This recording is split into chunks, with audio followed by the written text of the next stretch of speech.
حاجی علاء الدین درجہ فاضلہ کو بلا رہی ہوں اس شعر کے ساتھ۔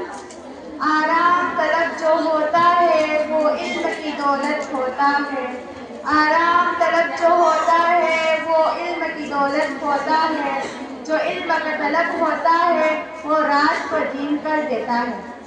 موصوفہ تشریف لائیے اور علم دین کے اہمیت موضوع پر خطاب فرمائیے سعدیہ بنت حاجی علاء الدین۔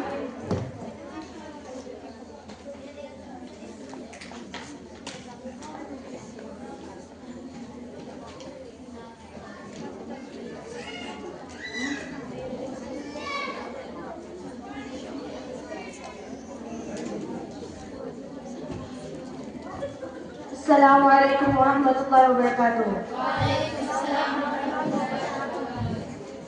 الحمد للہ الذی ابدأ الافلاک والارضین والصلاة والسلام علی من کان نبیا وعادل بین الماء والدین وعلی آلہ واصحابہ اجمعین اما بعد۔ قال اللہ سبحانہ وتعالی فی القرآن الحکیم اعوذ باللہ من الشیطان الرجیم بسم اللہ الرحمن الرحیم۔ قل هل يستوي الذين يعلمون والذين لا يعلمون۔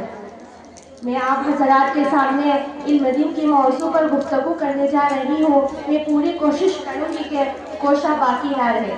امید ہے کہ آپ حضرات نے علم دین کی فضیلت اور اہمیت بہت ساری کتابوں میں پڑھی ہوگی اور بہت ساری خطیبوں کی زبان فیض ترجمہ سے سماعت فرمائی ہوگی۔ میں بھی آپ حضرات کی روبرو اسی عنوان پر گفتگو کرنے کے ارادے سے آ رہی ہوں۔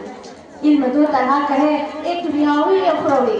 علم چاہے دنیاوی یا اخروی انسان کو عزت اور فضل عطا کرتی ہے، لیکن دنیاوی علم صرف دنیا تک ہی محدود رہتی ہے اور اخروی علم صرف انسان کو دنیا اور آخرت دونوں جگہ رسوائی اور ذلت سے نجات دلاتی ہے اور عزت اور شوکت عطا کرتی ہے۔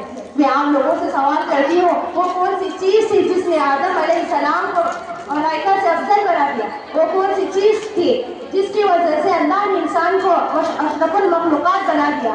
وہ کون سی چیز تھی جس کی برکت کی وجہ سے اللہ نے انسان کو خلیفہ بنا دیا؟ وہ کون سی چیز تھی جس کی فضیلت کی بنا پر رب کائنات نے انسان کو اپنا نائب بنایا؟ وہ علم کی دولت ہے۔ جب رب دو جہاں نے قرآن میں نزول فرمائی تو سب سے پہلی وہ آیات نازل فرمائی جس کا تعلق علم سے ہے۔ اقرأ باسم ربک الذی خلق۔ اسلام کے پاسدانوں علوم کی فضیلت اور اہمیت آیات کرانیہ اور احادیث نبوی میں باکثرت وارد ہوئی ہے۔ اللہ تبارک و تعالی ارشاد فرماتی ہے قل هل يستوي الذين يعلمون والذين لا يعلمون۔ اے محمد آپ کہہ دیجئے اہل علم اور اہل جہل برابر نہیں ہو سکتے، جس طرح توحید اور شرک یکساں نہیں ہو سکتے، جس طرح نور اور اندھیری ایک جگہ جمع نہیں ہو سکتے، جس طرح رفاقت اور عداوت برابر نہیں ہو سکتے، جس طرح حق اور باطل برابر نہیں ہو سکتے۔ اس لیے توحید کی ضد شرک، ہدایت کی ضد ظلمت، رفاقت کی ضد عداوت، حق کی ضد باطل ہے۔ اس لیے اور قاعدہ یہ ہے کہ اجتماع ضدین محال ہے اور اسی طرح اہل علم اور اہل جہل برابر نہیں ہو سکتے۔ لیکن آج کے دور کے مسلمان اپنے بچوں کو اسلامی تعلیمات سے جوڑتے ہیں اور اپنے بچوں کو افریقی تعلیمات دیتے ہیں۔ یہ صرف شیطان کا فریب ہے۔ وہ شیطان مردود جس نے عہد کیا ہے کہ بنی آدم کو جہنم پہنچائے گا، وہ شیطان جو ہمارے اسلام کا دشمن ہے، وہ شیطان جو ایمان اور اخلاق کا دشمن ہے، وہ شیطان جو ہمارے کلچر کا دشمن ہے۔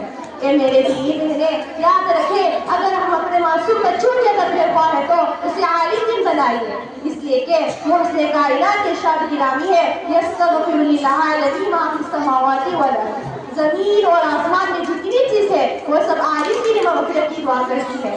اس کے باوجود مسلمانوں کی حال یہ ہے کہ انگریزوں کی چال اور جال میں پھنس کر اپنے دین اور معاشرت کو داغدار کر رہے ہیں۔ سمجھ میں کچھ نہیں آتا زمانے کا حساب الٹا، سمجھ میں کچھ نہیں آتا زمانے کا حساب الٹا، نصیحت کیجیے جس کو تو ملتا ہے جواب الٹا۔ ابو الاسود دؤلی فرماتے ہیں علم سے زیادہ کوئی عزت والی چیز نہیں۔ بادشاہ لوگوں پر حکومت کرتے ہیں اور علماء بادشاہوں پر حکومت کرتے ہیں۔ حضرت عبداللہ ابن عباس فرماتے ہیں پروردگار عالم نے حضرت سلیمان کو یہ اختیار دیا تھا کہ 3 چیزوں میں سے جس کو چاہے پسند فرمائے، علم، علم، مال اور سلطنت۔ حضرت سلیمان نے علم کو پسند فرمایا، لیکن خدا تعالیٰ نے علم کے ساتھ مال اور سلطنت بھی عطا فرمائی۔ اگر آج ہم اپنے بچوں کو علم دین کی تعلیم دیں گے تو آخرت میں یہی بچے ہمارے شان اور شوکت سے ذریعہ بن سکتے ہیں۔ اپنے بچوں کو دین کی تعلیم دینی چاہیے، اس لیے کہ عالم کے قلم کی سیاہی شہیدوں کی خوشی سے افضل ہوتی ہے۔ حضرت حسن بصری فرماتے ہیں اگر علماء کرام کے قلم کی سیاہی اور شہیدوں کا خود تولا جائے تو شہیدوں سیاہی کا وزن زیادہ ہو جائے گا، کیوں نہ ہو۔ علمی گفتگو جہاد ہے، علم تنہائیوں کا ساتھی ہے، علم سفر کا رفیق ہے، علم تندرستی اور خوشحالی میں چراغ راہ ہے، علم دل کی زندگی ہے، علم ہی سے اللہ کی عبادت اور حق عطا ہوتی ہے، علم امام ہے، عمل اس کا مقتدی ہے۔ قرآن شریف میں اللہ تعالیٰ فرماتے ہیں یا ایھا الذین آمنوا اطیعوا اللہ واطیعوا الرسول واولی الامر منکم، اے ایمان والو اللہ رسول کی اطاعت کرو، جو تم میں اولو الامر ہے ان کی اطاعت کرو۔ یہاں پر اولو الامر سے مراد علماء دین ہے۔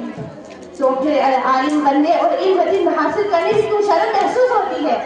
اس کی وجہ سے ہو سکتی ہے کہ شیطان ہمارے وسوسے میں ہمارے دلوں میں وسوسے ڈالتے ہیں، یا ہمارے عزائم یا ارادے کمزور پڑ گئے ہیں۔ اسی شاعر نے کہا جوان و عظیم تو تارے بھی توڑ سکتے ہیں، جوان و عظیم تو تارے بھی توڑ سکتے ہیں، کٹھن نہیں کوئی کام آدمی کے لیے، قدم چوم لیتی ہے خود بھر کر منزل، قدم چوم لیتی ہے خود بھر کر منزل، مسافر اگر اپنے ہمت نہ ہے۔ اللہ تعالیٰ سے دعا ہے کہ ہمیں اللہ علم دین کی سمجھ اور اس کی اہمیت ہمارے دلوں میں بٹھا دے۔ آمین۔